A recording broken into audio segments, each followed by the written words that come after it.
제가 봉독할 때에 함께 읽으시고요. 시편 51편 14절에서 19절까지 하나님 말씀 제가 봉독합니다. 말씀을 잘 들으시기 바랍니다. 하나님이여, 나의 구원의 하나님이여, 피 흘린 죄에서 나를 건지소서. 내 혀가 주의 의를 높이 노래하리이다. 주여, 내 입술을 열어주소서. 내 입이 주를 찬송하여 전파하리이다. 주께서는 제사를 기뻐하지 아니하시나니 그렇지 아니하면 내가 드렸을 것이라. 주는 번제를 기뻐하지 아니하시나이다. 하나님께서 구하시는 제사는 상한 심령이라. 하나님이여, 상하고 통회하는 마음을 주께서 멸시하지 아니하시리이다. 주의 은택으로 시온의 선을 행하시고 예루살렘 성을 쌓으소서. 그때에 주께서 의로운 제사와 번제와 온전한 번제를 기뻐하시리니 그때에 그들이 수소를 주의 제단에 드리리이다. 아멘.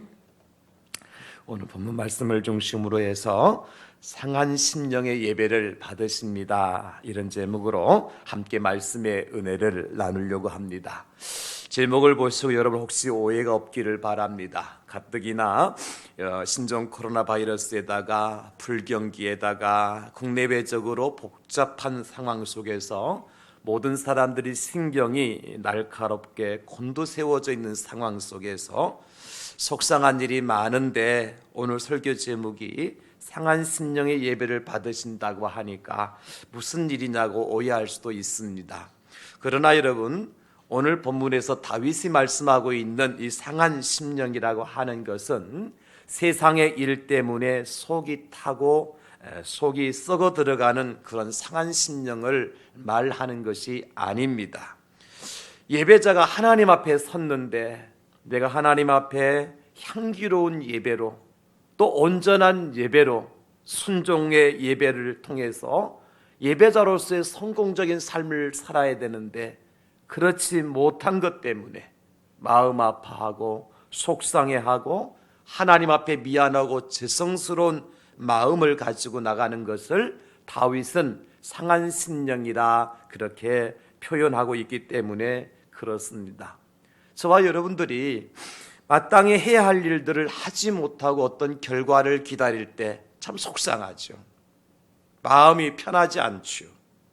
할 수 있음에도 불구하고 하지 못했을 때, 최선을 다하지 못했을 때, 마땅히 해야 됨에도 불구하고 그것을 지나쳐 버렸을 때 우리는 누구나 죄송한 마음을 가지고 있는 것이 사실이에요.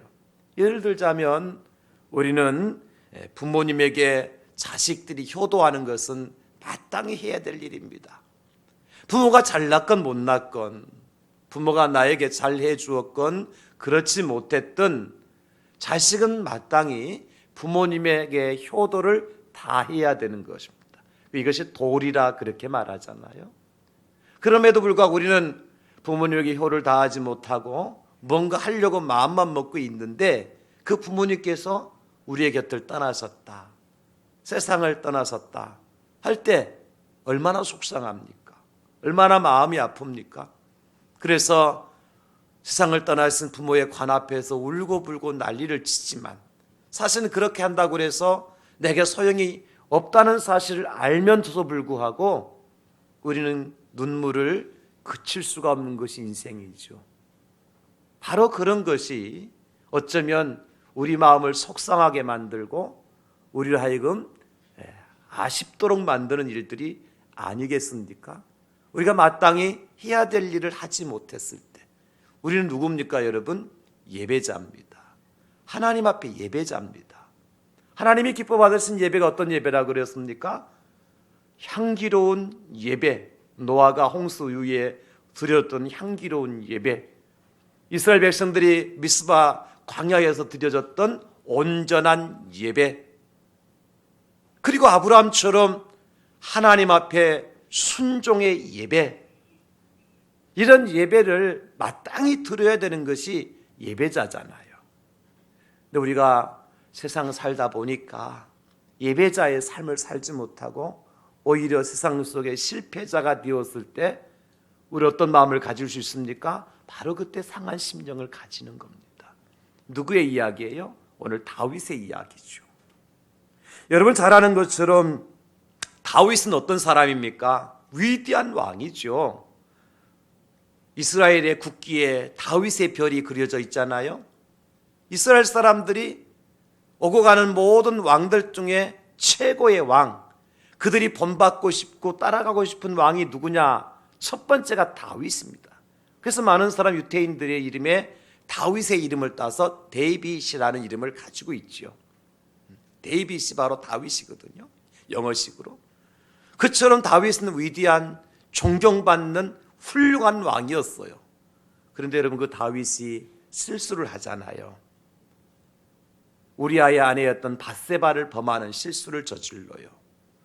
왕이 우리가 1000번 만번 양보를 해서 왕이니까 한 여인을 취해서 하룻밤 사랑의 시간을 가졌다고 그래서 뭐가 그렇게 큰 죄가 되느냐라고 우리가 이야기할 수 있어요. 아니 왕이니까. 그 당시에 왕이라고 하는 것은 지나가는 여인 하나 취하거나 집안에 여인 하나 취했다 그것이 흠이 되지 않거든요. 그런데 그 이후에 다윗의 삶을 보면 우리가 이해할 수 없는 일을 하지요. 자기가 잘못한 죄를 허물을 덮기 위해서 어떻게 하죠? 밧세바의 남편인 우리야, 그 우리야는 다윗의 충성된 신하였습니다. 자기의 허물과 자기의 죄를 덮기 위해서 우리야를 어떻게 하느냐면 전쟁터의 최전방에 내보내서 그 우리야를 전사하도록 만들죠. 누가요? 다윗이. 이거 왕이 할 일이 아니죠. 이거는 병절들이나 할 일이고 쫄병들이나 할 일이지 왕이 할 일이 아니죠. 하나님이 이 사실을 다 보고 계셨다고요. 다 알고 계셨다고요. 그 하나님께서 나단이라고 하는 선지자를 다윗에게 보내지 않습니까? 그래서 나단 선지자가 다윗에게 찾아가서 이런 얘기를 해요. 왕이시여, 두 사람이 있었습니다. 한 사람은 아주 소와 양이 많은 큰 부자였고요. 한 사람은 암양 새끼 한 마리를 키우는데 마치 자기 딸처럼 전 재산이 암양 새끼 한 마리밖에 없어서 자기 딸처럼 키우던 가난한 사람이 있었습니다. 그런데 어느 날 큰 부잣집에 손님이 찾아왔다고요. 그 부자가 생각하기를 내가 가지고 있는 소와 양을 잡아서 손님을 대접하려고 그러니까 아까운 생각이 들어서 그 가난한 사람, 암양 새끼 한 마리, 자기 딸처럼 키우는 그 암양 새끼 한 마리를 키우는 사람에게 가서 그 암양 새끼를 빼앗아다가 그 암양 새끼를 잡아서 손님을 대접해 드렸습니다. 왕 같으면 이럴 때 어떻게 하시겠습니까? 나단 선지자가 왕 다윗에게 그걸 묻죠. 그때 다윗이 이제 선지자에게 이런 말을 하죠. 당장 그런 놈은 잡아다가 끌어다가 죽여야 마땅하니라. 그리고 암양 새끼 한 마리를 뺏었다고 그러면 4배는 쳐서 갚아야 된다. 그때 나단 선지자가 그러잖아요. 그 부자가, 그 불의한 부자가 바로 왕이십니다. 그때 다윗이 나단 선지자의 말을 듣고 뭐라고 얘기하는가 하니까 사무엘라 12장 13절에 보면 내가 여호와께 죄를 범하였노라. 딱 그 말 한마디 합니다. 내가 여호와께 죄를 범하였노라. 이 말을 듣고요, 나단 선지자가 하시는 말씀이 뭐냐면 왕이시여, 하나님께서도 당신의 죄를 사하셨나니 당신이 죽지 아니할 것입니다. 여러분 이해가 됩니까? 이 사무엘하 12장 13절 14절 이 말씀 보고는 이해가 안 가요. 저도 이해가 안 가요. 아니 하나님이 공의로우신 하나님이시라면서 잘못을 책망하러 왔던 나단 선지자 이야기를 듣고 내가 여호와께 죄를 범하였노라 이 말 한마디 했다고 하나님께서 다윗을 용서해 주시더라고요. 그런데 여러분 거기에서 우리가 이해하지 못한 사실을 어디에서 이해가 되느냐면 오늘 시편 51편 말씀을 통해서 이해가 되는 거예요. 오늘 시편 51편 말씀이 바로 나단 선지자의 책망을 받고 고백한 다윗의 고백이거든요. 그러니까 내가 여호와께 죄를 범하였노라 이 말 한마디 속에 다윗이 어떤 마음으로 어떤 자세로 어떻게 하나님 앞에 자백하고 고백했기에 하나님께서 다윗을 용서해 주셨는지를 우리가 이해하기 위해서는 시편 51편을 반드시 읽어야 되는 거죠. 오늘 다윗이 왕이었지만 왕으로서의 삶을, 하나님을 예배하는 예배자로서의 삶을 제대로 살지 못하고 선지자 나단이 와서 책망했을 때 통회하는 마음으로 그 마음이 상한 거예요. 그 마음이 부서지고 깨어지고 조각이 난 거예요. 나는 더 이상 왕의 자격이 없다고. 왕이 아니라 나는 더 이상 하나님 앞에 설 만한 자격이 없는 존재라고. 인생의 쓰레기와 같은 존재라고. 그래서 그 다윗이 하나님 앞에서 여호와께 내가 죄를 범하였나이다, 그 고백드린 거예요. 그 고백의 주인공인 다윗이 바로 상한 심령으로 하나님 앞에 나온 거죠. 오늘 다윗은 고백합니다. 만약에 하나님께서 나를 용서해 주시기로 작정하셨다고, 내가 하나님의 번제를 드리고 다른 제사를 많이 드렸기 때문에 나를 용서해 주신 것이 아니라 다만 하나님은 나의 상한 심령을 보시고 나의 죄를 용서해 주셨다고 다윗이 그 고백을 드리고 있는 겁니다. 사랑하는 성도 여러분, 오늘 우리는 하나님 앞에 상한 심령을 가지고 나갈 때 하나님 우리를 용서해 주실 줄로 믿습니다. 하나님 어떤 분이십니까? 요한일서 1장 9절에 보면 성경은 우리에게 이렇게 기록을 해주고 있죠. 만일 우리가 우리 죄를 자백하면 그는 미쁘시고 의로우사 우리 죄를 사하시며 우리를 모든 불의에서 깨끗하게 하실 것이라고요. 하나님 어떤 분이시라고요? 미쁘시고 의로우신 분이고 faithful and just. 하나님은 신실하시고 정의로우신 분이셔요. 그래서 우리가 하나님 앞에 죄를 자백하기만 하면, 이 말씀은 상한 심령으로 하나님께 나가기만 하면 하나님 우리를 죄를 용서하시고 모든 불의에 우리를 깨끗하게 해주실 것이라고 약속하신 분이에요. 이 은혜로 우리가 사는 것 아니겠어요, 여러분? 우리가 예배를 많이 드렸기 때문에 용서받는 게 아니라 다윗이 고백했던 것처럼 다윗은 수도 없이 예배를 드린 사람이에요.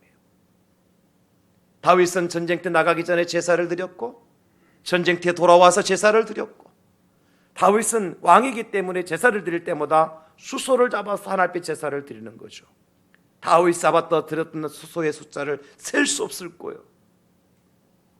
여러분, 다윗의 아들 솔로몬 왕이 되자마자 뭐 했죠? 1000번제를 드렸잖아요.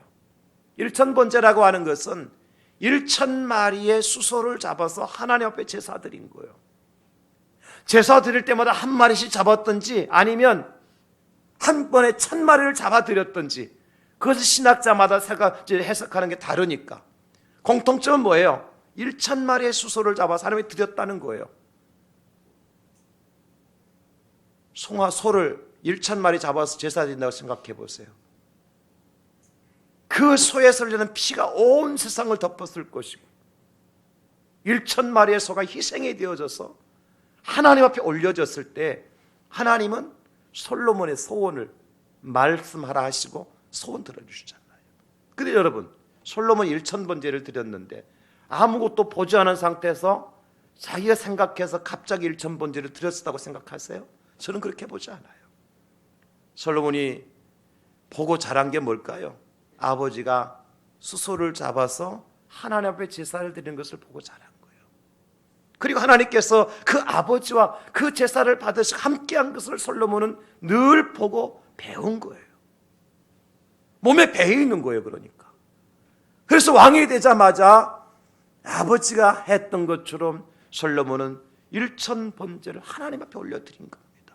그만큼 다윗은 엄청난 제사를 드렸어요. 그런데 그런 다윗이 고백하는 말이, 내가 이렇게 수도 없이 드린 제사 때문에 용서받은 것이 아니라, 하나님이 그 번제를 기쁘게 받으신 것이 아니라 나의 상한 심령, 내가 여호와께 범죄하였노라고 말씀드릴 때 그 상한 심령, 그 순간 하나님 그것을 받으셨다는 거예요. 여기에 소망이 있지 않습니까, 여러분? 우리가 하나님 앞에 수도 없이 예배를 드리지만 드려진 모든 예배를 하나님께 기뻐 받으신다면 얼마나 감사하겠어요.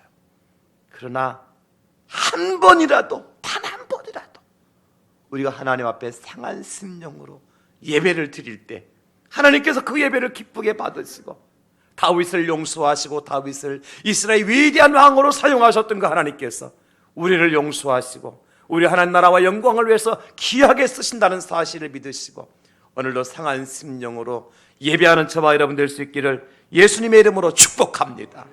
그러면 도대체 상한 심령으로 드려진 예배가 뭐냐는 거예요. 첫 번째로는 깨달은 자의 예배를 하나님께서 받으셔요.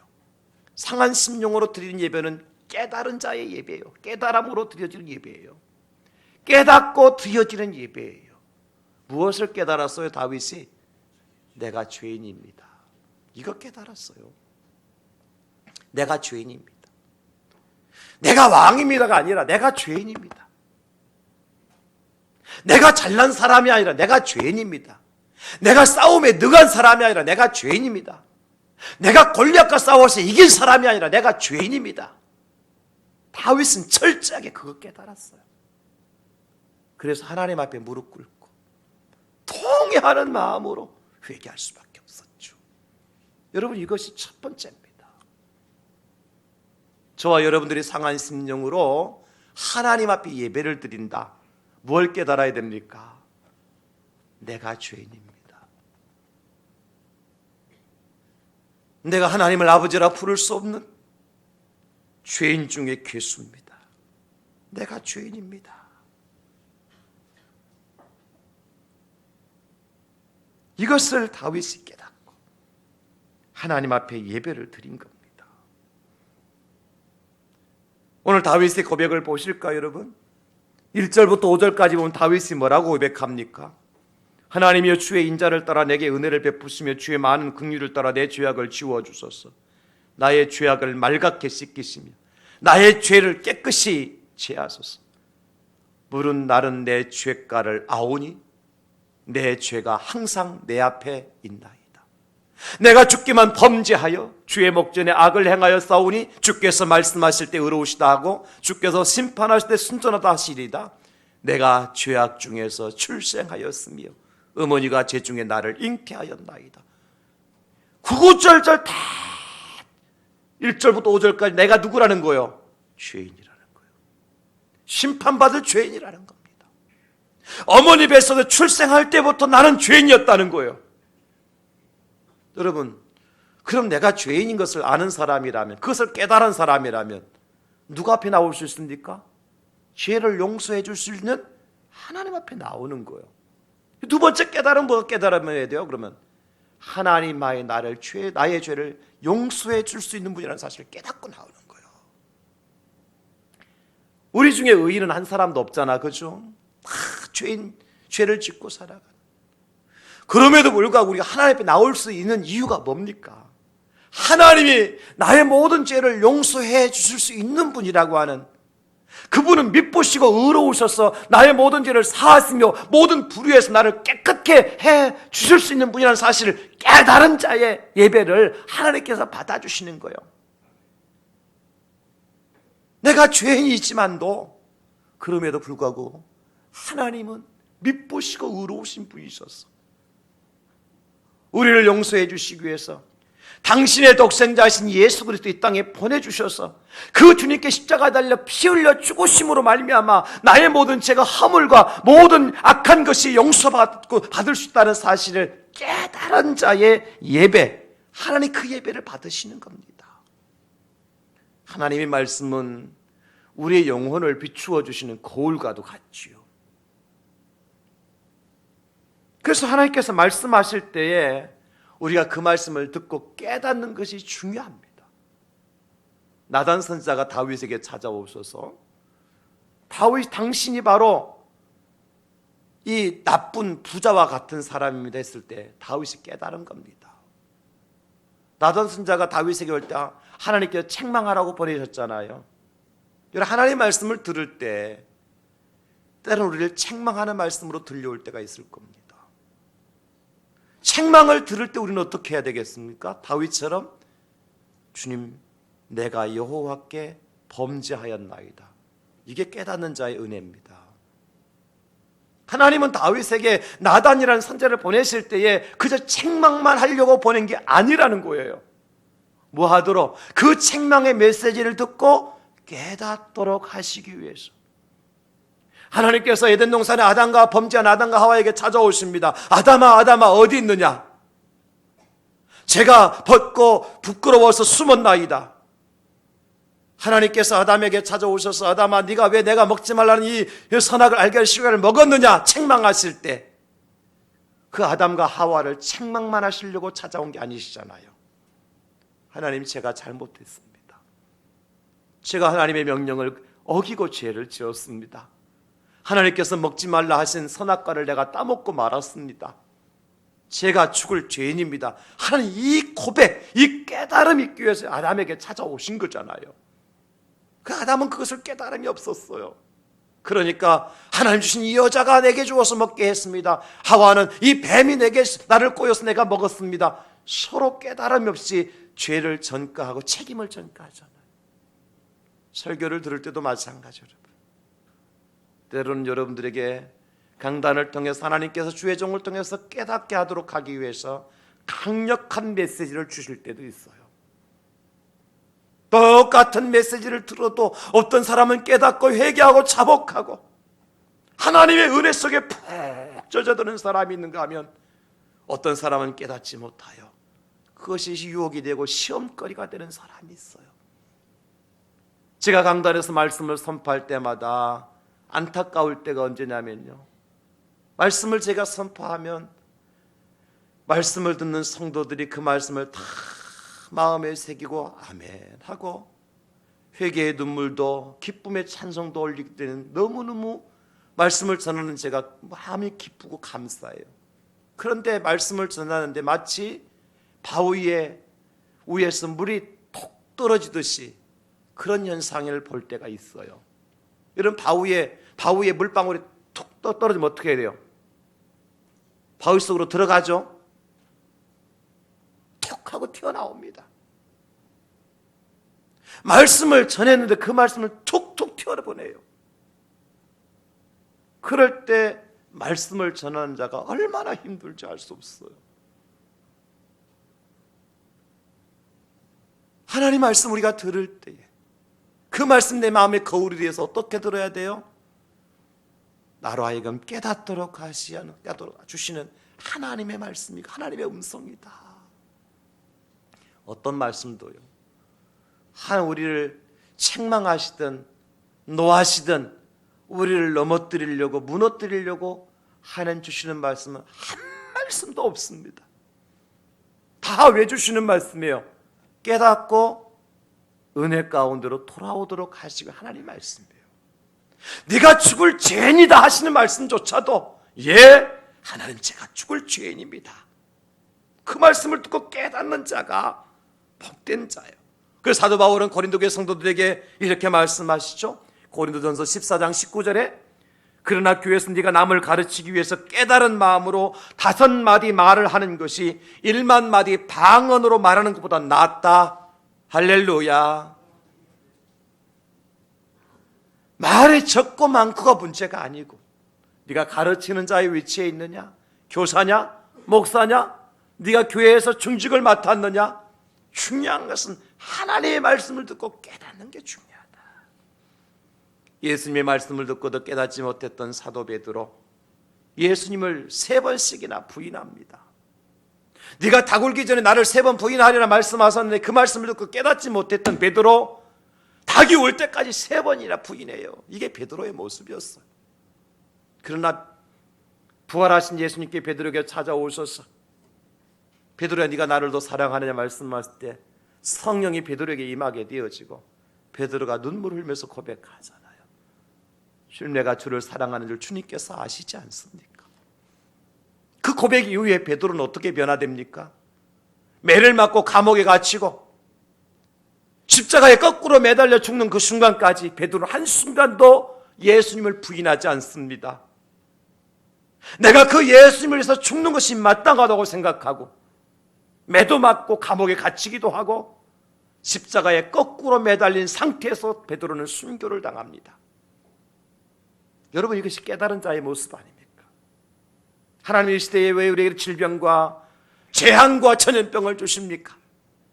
깨달으라고 주시는 거예요. 아까 영상을 통해서 보셨지 않습니까? 사람이 너무 육신적으로 욕심을 부리다가 하나님의 창조의 질서를 저버리고 교회가 교회 사명을 다하지 못함으로 말미암아 이 재앙과 재난의 때를 우리가 맞이했다고 깨닫는 자가 복된 자입니다. 피하여 숨는 자가 복된 자가 아니라, 그래서 우리가 하나님 앞에 나올 수밖에 없는 거죠. 사랑하는 성도 여러분, 하나님께서 말씀하실 때에 깨닫고 하나님께 나오실 수 있기를 주님의 이름으로 축원합니다. 내가 누군지를 깨달아야 되고 우리 하나님이 어떤 분인가를 깨달아야 돼요. 바울 사도가 기가 막힌 것을 봐요. 사도행 17장 23절에 보니까 사도 바울이 선교 여행을 다니다가 이런 것을 보았다고 말씀하고 있어요. 내가 두루 다니며 너희가 우기하는 것들을 보다가 알지 못하는 신에게라고 새긴 단도 보았으니 그런즉 너희가 알지 못하고 위하는 그것을 내가 너희에게 알게 하리라. 세상 사람들은요, 제사를 드리는데 알지 못하는 신에게 제사를 지내요. 우리 과거의 조상들이 제사를 많이 지냈습니다. 그죠? 그분들이 그 제사밥을 차려놓고 제사 음식을 차려놓고 그 제사밥을 먹고 가고 제사 음식을 먹고 가는 자가 누군지 알고 제사 지냅니까? 몰라요. 그 누가 먹어요? 지나가는 개가 먹고 고양이가 먹습니다. 그들이 심기는 신이 바로 그겁니다. 알았더라면 그렇게 제사 드릴 필요 없죠.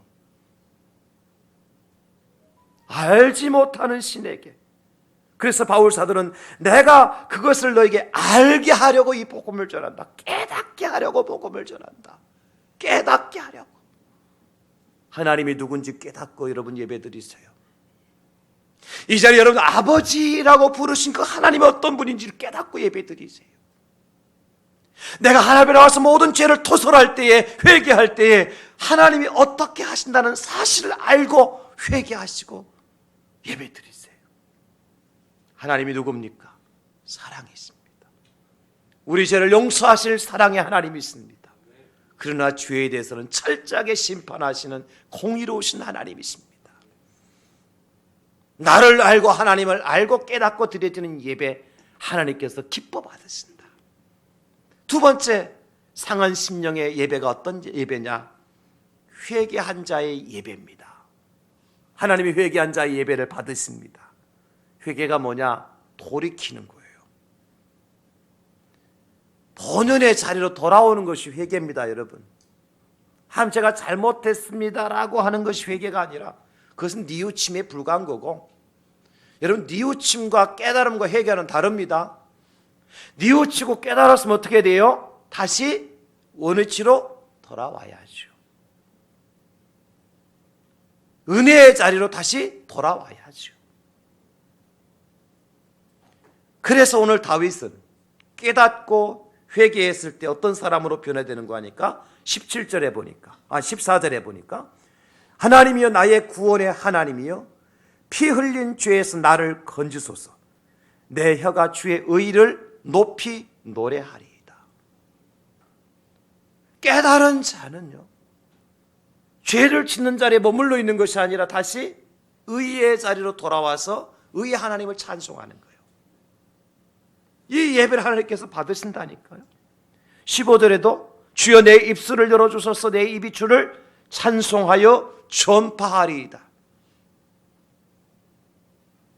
아무리 우리가 지식적으로 많이 알고 있다 하더라도 여러분, 거룩하신 하나님께서 받으신 예배의 생명은 뭐냐면 거룩입니다.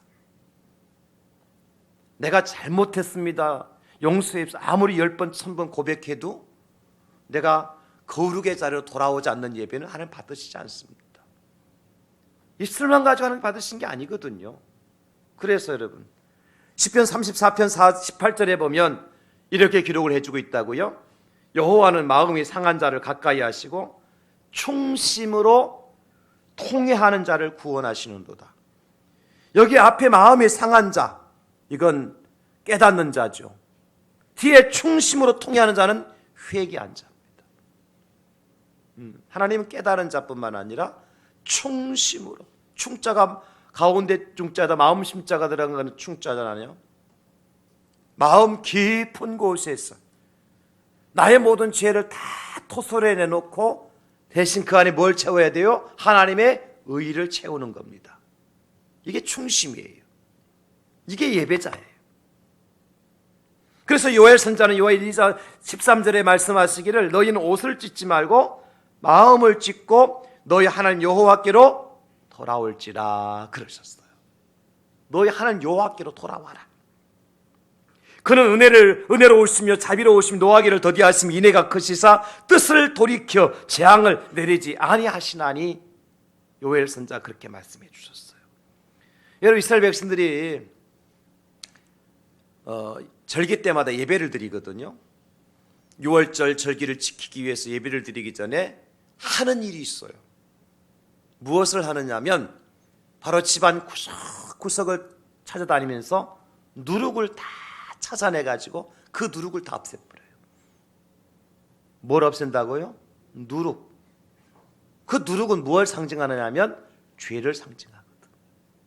하나님 앞에 나가기 전에 뭘 먼저 없애야 돼요? 죄를 없애는 거예요. 이게 회개예요.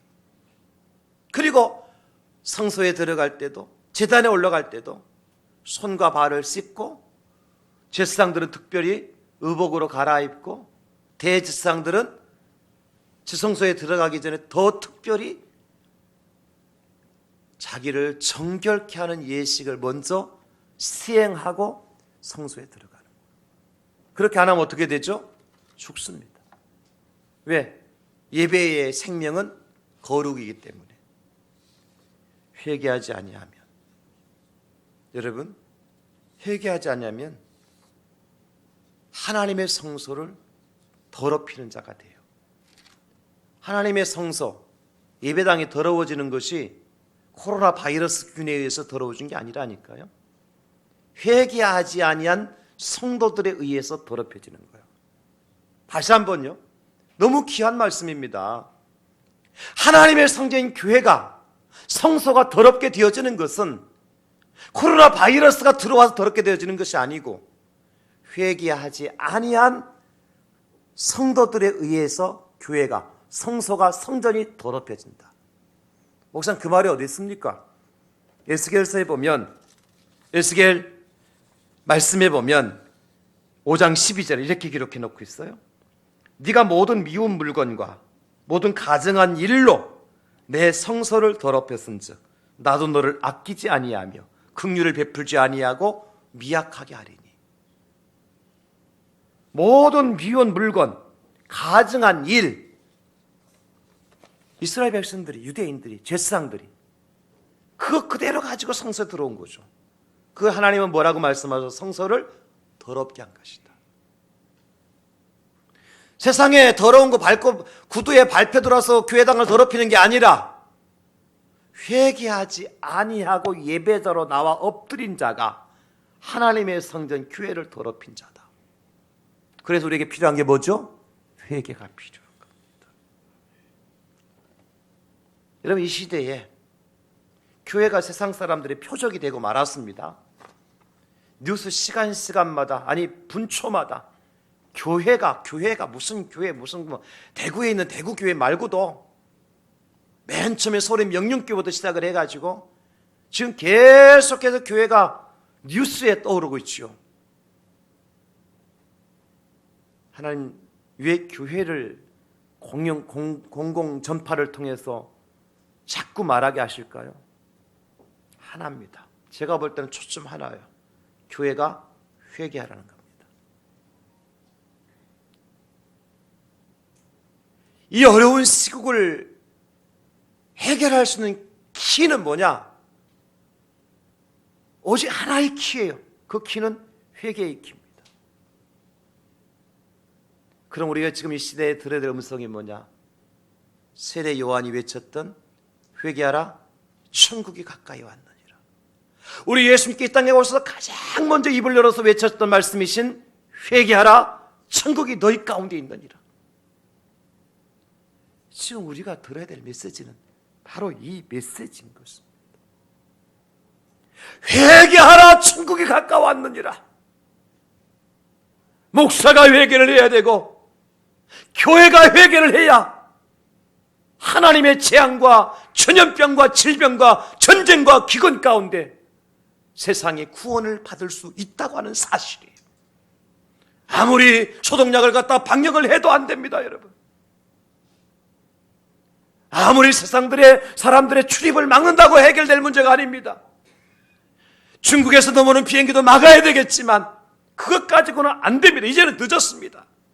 이제는 늦었어요. 오늘 아침에도 북구와 사상에 양산에 곳곳에 확진자가 나왔다고 뉴스가 나오고 터지고 있어요. 사람이 막아요, 그걸? 보건복지부 장관이 질병본부의 본부장이 막을 수 있습니까? 대통령이 막을 수 있습니까? 천만의 말씀. 어느 정도 진정은 되겠지요. 제가 볼 땐 유일한 한 가지가 없습니다. 우리가 진정으로 회개해야 돼요.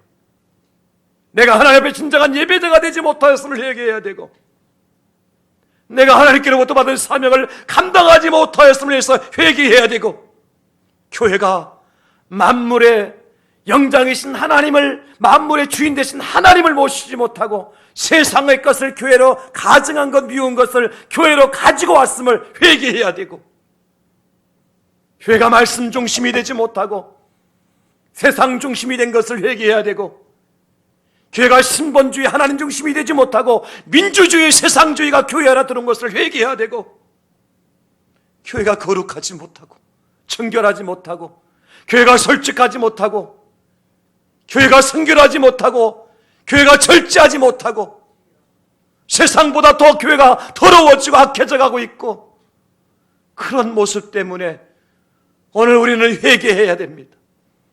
하나님은 그래서 회개를 하라고 우리에게 사인을 보여주고 있는 거예요. 어떤 예배를 하나님께서 받으십니까? 회개하는 자의 예배를 받으셔요. 구약의 엘리의 두 아들들, 신약의 아나니와 삽비라 사건, 우리에게 왜 그 말씀 주십니까? 예배는 거룩이 생명이다. 회개하지 않은 자의 예배는 성서를 더럽히는 것이 더럽히는 것이다. 사랑하는 성도 여러분, 우리 이때 철저하게 회개합시다. 저부터 회개하고, 저부터 회개하고, 교회부터 회개하고, 세상을 향해 손가락질하기 전에 교회가 먼저 회개해야 되고, 교회가 하나님의 잘못했다고 또 손을 들고 미스바 광장에 무릎 꿇고 기도했던 이스라엘 백성들처럼 하나님의 은혜를 구할 때 하나님이 은혜를, 긍휼을 베풀어 주실 겁니다. 그래서 소망이 있는 거예요. 절대로 이 땅은 망하지 않습니다. 왜? 하나님의 교회가 있는 이상 망하지 않습니다. 신실한 주의 종들이 있는 이상 이 땅은 망하지 않습니다.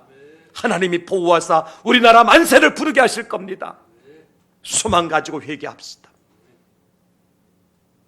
마지막 세 번째 상한 심령의 예배는 어떤 예배냐? 정직하게 행하는 자의 예배입니다. 무슨 예배인가 하니까 회개에 합당한 열매를 가지고 드려지는 예배예요. 회개에 합당한 열매. 오늘 12절에 다윗은 말합니다. 주의 구원의 즐거움을 내게 회복시켜 주시고 자원하는 심령을 주사 나를 붙들어 주시옵소서. 10절에 하나님이여 내 속에 정한 마음을 창조하시고 내 안에 정직한 영을 새롭게 하소서. 예, 성령으로 교회가 충만하고 성령으로 충만한 성도의 예배, 바로 그것이 바로 정직히 행하는 자의 예배입니다. 회개했으면 회개에 합당한 열매를 맺어야 되는 거예요. 사도 바울은 갈라디아 교회 성도들에게 이렇게 말씀하십니다. 갈라디아서 2장 20절에 내가 그리스도와 함께 십자가에 못 박혔나니 그런즉 이제는 내가 사는 것이 아니 오직 내 안에 그리스도께서 사시는 것이라. 이제 내가 육체 가운데 사는 것은 나를 사랑하사 나를 위하여 자기 자신을 버리신 하나님의 아들을 믿는 믿음 안에서 사는 것이라. 사랑하는 성도 여러분, 우리는 회개는 했지만 회개에 합당한 열매를 맺고 살아가고 있습니까? 성령께서 나의 마음을 온전히 주관하시고 성령 충만한 삶을 살아가고 있습니까? 그래서 내가 세상 사람들에게 성령의 열매를 보여주며 살아가고 있느냐는 그 말씀이에요. 교회 안에 성령의 열매가 있습니까? 믿는 성도들의 가정에 성령의 열매가 있습니까? 믿는 성도들이 경영하는 사업장에 성령의 열매가 있습니까? 한번 진실하게 돌아봅시다. 우리 안에 진정한 주님의 사랑이 있나요? 희락과 평과 오래 참음과 자비 양선과 충성과 온유와 절제의 열매가 우리 안에 있습니까?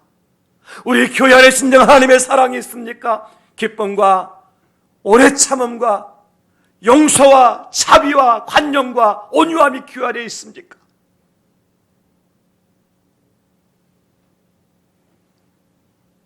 교회 안에 진정 그런 것들이 오늘날 있다고 생각하세요?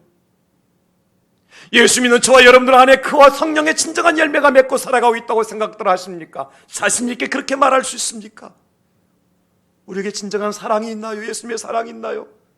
원수를 용서할 만큼의 사랑이 우리 안에 있나요? 얼마나 우리가 불편하고 힘들 때 얼마나 참고 기다려 주었습니까? 기다려 준 적이 있나요? 얼마나 우리는 자비를 베풀고 얼마나 우리는 충성했습니까? 예수님처럼 목숨을 걸고 충성해 본 적이 있습니까? 불편하다고 불평하고 그 자리를 박차고 나가진 않았습니까? 그는 성령의 열매를 맺지 못하고 살아가는 것 아니겠습니까? 세례 요한은 요한에게 세례를 받으러 오는 이스라엘 백성 유대인들에게 이렇게 말씀하셨어요. 누가복음 3장 7절로 8절에 독사의 자식들아, 누가 너에게 일러 장차올 진노를 피하라 하더냐? 그러므로 회개에 합당한 열매를 맺고, 회개에 합당한 열매를 맺고. 사랑하는 성도 여러분, 진정 우리가 우리 안에 사랑이, 예수님의 사랑이 있어야 되고, 예수님이 주는 기쁨이 있어야 되고, 화평이 있어야 됩니다. 화평이 없어요. 도대체 교회도 전쟁터, 성도들의 가정도 전쟁터, 사업장도 직장도 전쟁터. 그게 성도가 있다면 화평이 만들어져야 되잖아요. 진정한 교회 안에 성령이 계시다면 교회가 화평해야 되잖아요. 분쟁이 일어나서는 안 되잖아요. 우리 예전대 안에, 남전대 안에, 우리 식당과 주방 안에 진정으로 성령님께서 계시다면 거기에 화평함이 있어야 되잖아요.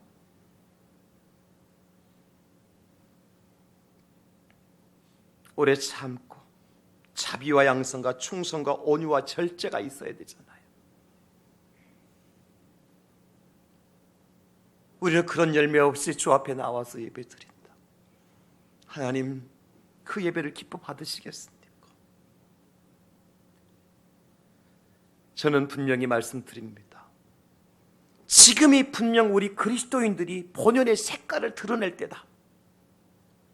교회가 교회의 본질을 드러내 보일 때다.